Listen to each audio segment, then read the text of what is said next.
Si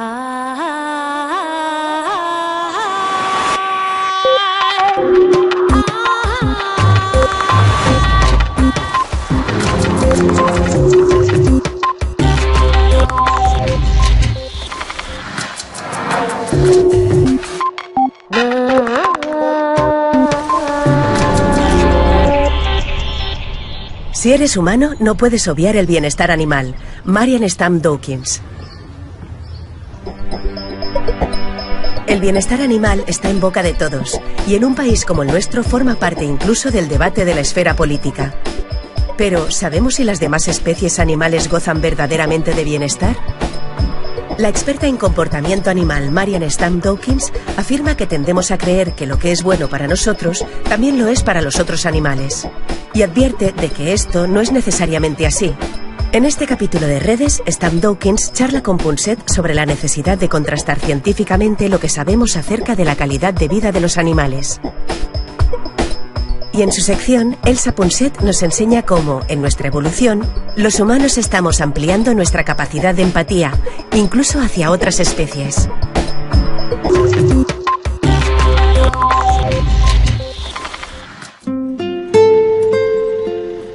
Es casi increíble, pero una de nuestras productoras del equipo de Redes, su padre más bien, es lo que llaman matarife en los mataderos. Y a este matarife, a quien yo conozco, es de sobras famoso porque supo castigar un día a un operario que le dio por dar una patada a una oveja antes de que la sacrificaran, ¿no? O sea que alguien en España, y les estamos hablando a nuestros telespectadores desde Oxford, en Reino Unido, alguien en España se ha ocupado ya desde hace tiempo del bienestar de los animales. Pero en España no tenemos en absoluto fama de ser un pueblo preocupado por el bienestar animal. Hoy tenemos la oportunidad y la suerte de contar contigo como primera invitada, Marian Stam Dawkins. ¿Qué errores cometemos al plantearnos el bienestar de los animales? Creo que una de las dificultades radica en definir a qué nos referimos. ¿Qué queremos decir con bienestar animal? Suena muy vago y me parece realmente importante encontrar una buena definición con la que todos estemos de acuerdo.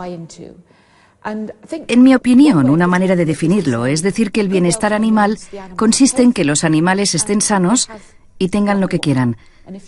Si se cumplen ambas cosas en el cuidado de los animales, por lo general, tendrán un bienestar adecuado. Cuando hablamos del bienestar de los animales, hay algo que no podemos olvidar. Porque es terrible. El 75%, tengo entendido, de las enfermedades humanas procede de los animales. Imagino que uno de los intereses que tenemos en el bienestar de los animales es evitar este tipo de enfermedades. ¿No es cierto? Exacto, creo que es un argumento muy contundente incluso para los que no creen que el bienestar animal sea demasiado importante, porque como dices, gran parte de las enfermedades humanas proceden de los animales. No hay más que pensar en la gripe aviar o porcina y ya está todo dicho. Así que, si le damos valor a la salud humana, la salud animal es muy importante, tanto en lo que concierne a los animales que nos rodean como a los animales que comemos. Nadie quiere dar a sus hijos comida en mal estado. Tener alimentos sanos y animales sanos nos beneficia también a nosotros. Creo que es un argumento importante que se puede esgrimir en pro del bienestar animal, pues lo respalda incluso ante quienes no creen que los animales sean tan importantes como las personas. Debemos tener en cuenta de algún modo no solo lo que hace que estén sanos, sino lo que quieren. ¿Quieren tener más espacio? ¿Quieren estar juntos? ¿Quieren estar separados? ¿Qué tipo de alimento prefieren? También debemos entender este tipo de cosas.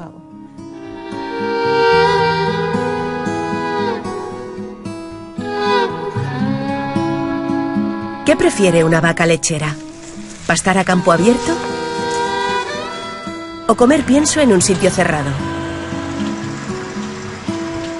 Según Marian Stam Dawkins, saber qué quieren los animales constituye uno de los 2 pilares sobre los que se sustenta su bienestar. ¿Y qué quieren?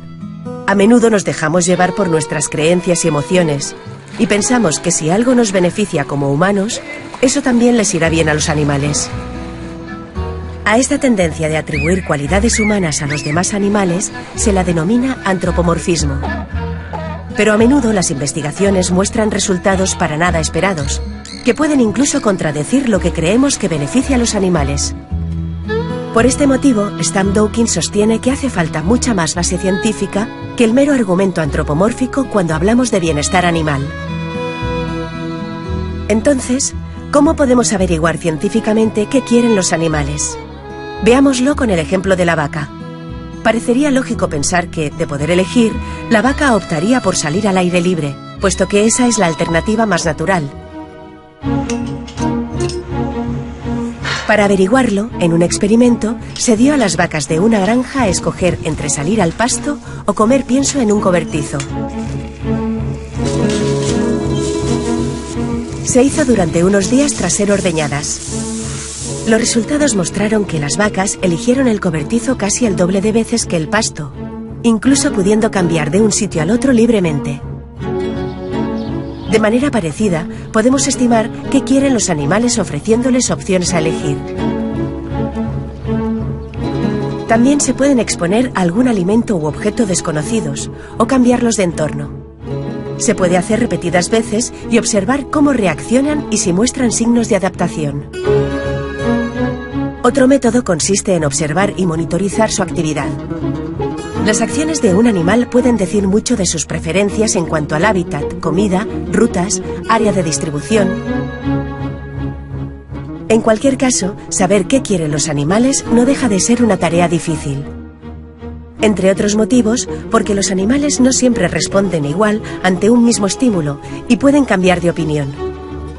Además, lo que eligen los animales no tiene por qué ser lo mejor para el otro pilar de su bienestar, la salud.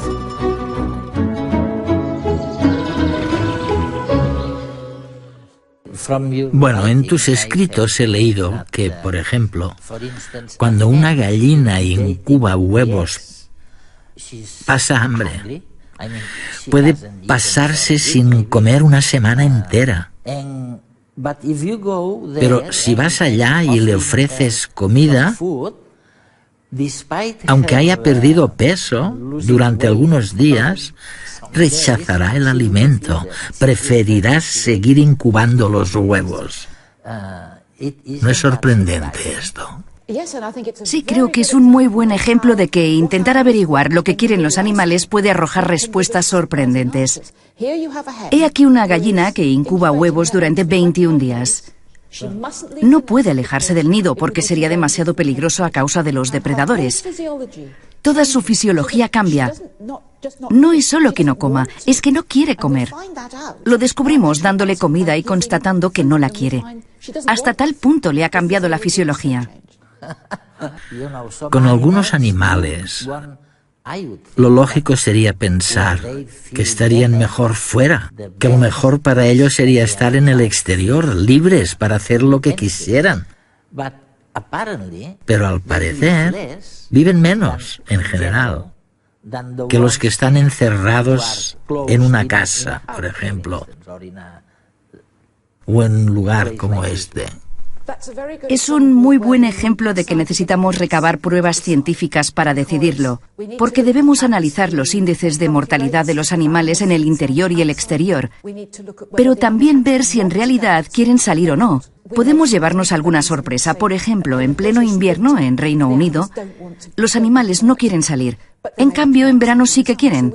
Hay que proporcionarles condiciones diferentes según convenga. Hemos descubierto otras cosas que no les gustan. Por ejemplo, a los pollos no les gusta salir a lugares sin árboles. Prefieren ir a zonas arboladas. Podemos darles algo que quieran para instarlos a que salgan. Me parece que es muy difícil decidirlo de antemano, cómodamente apoltronados en una butaca. Hay que salir ahí fuera y descubrir lo que realmente resulta más conveniente para la salud de los animales, pero también lo que quieren. Mientras hablabas me he acordado de un célebre ejemplo de un caballo llamado Clever Hans, creo que ese era su nombre, en Alemania, que representaba lo contrario de lo que decías. Resulta que se le consideraba inteligente. Lo estudiaron y demostraron, llegaron a la conclusión de que era increíblemente inteligente.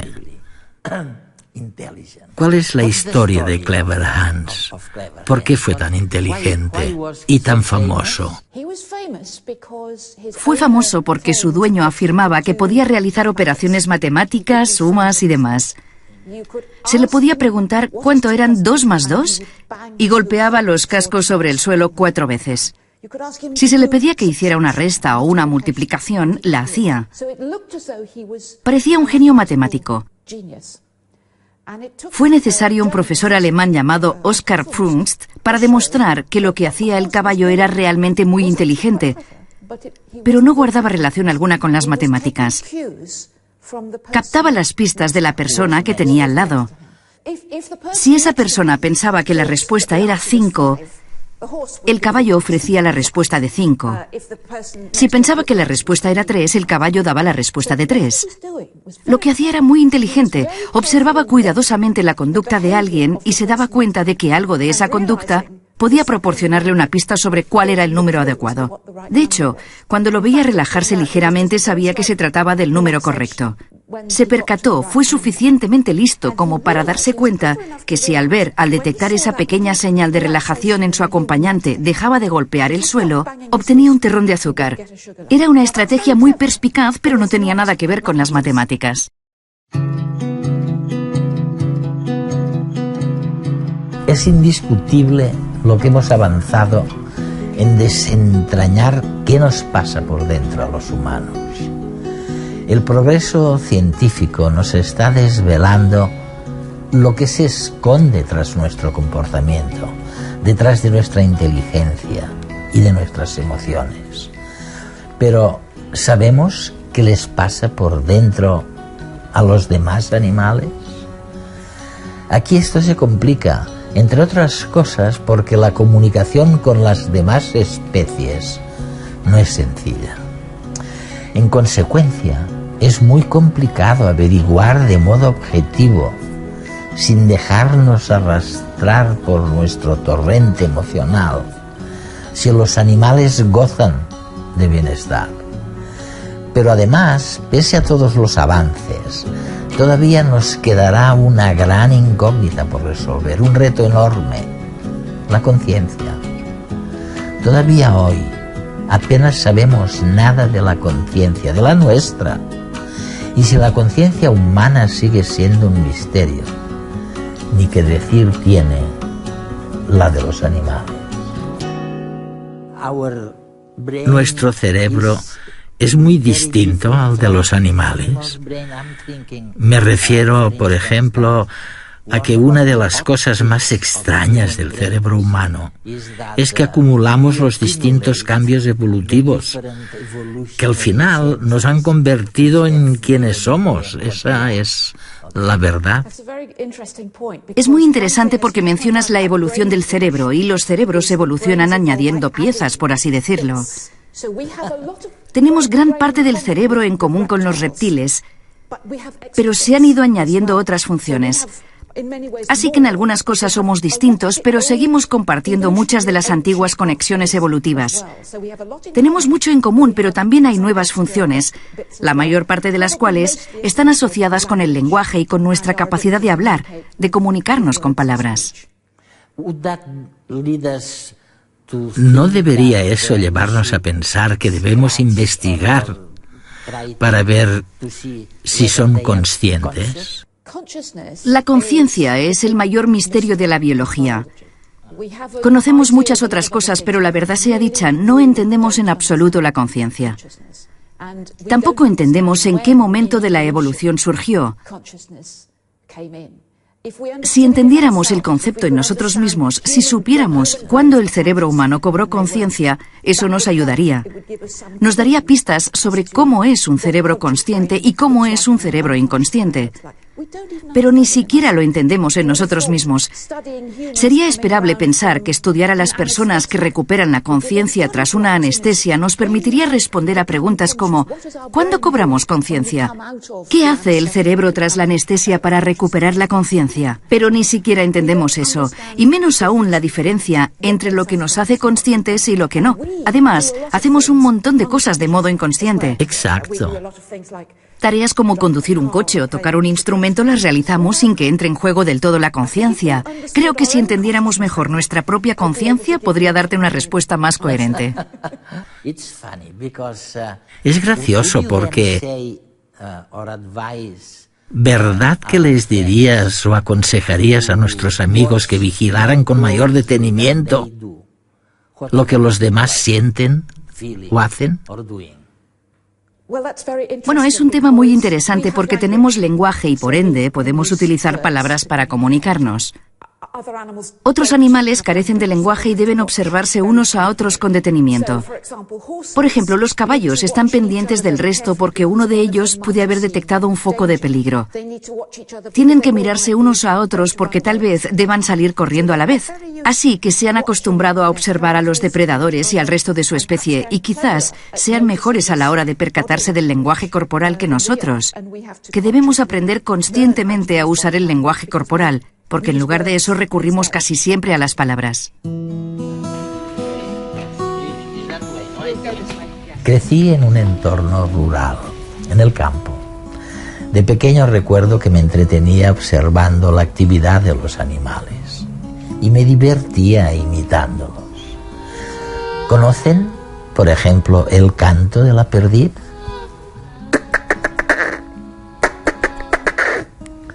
Los humanos venimos aprendiendo de los animales desde hace miles de años. Es más, no solo hemos aprendido, hemos evolucionado también gracias a nuestra relación con ellos. Pero tampoco hay que perder de vista el hecho de que esta relación ha sido totalmente interesada por nuestra parte. Sacamos partido de los animales no humanos y ¿qué les ofrecemos a cambio? Garantizar su bienestar debería ser lo mínimo, pero aún hoy, tras milenios de convivencia, tenemos muchas incógnitas acerca de este aspecto.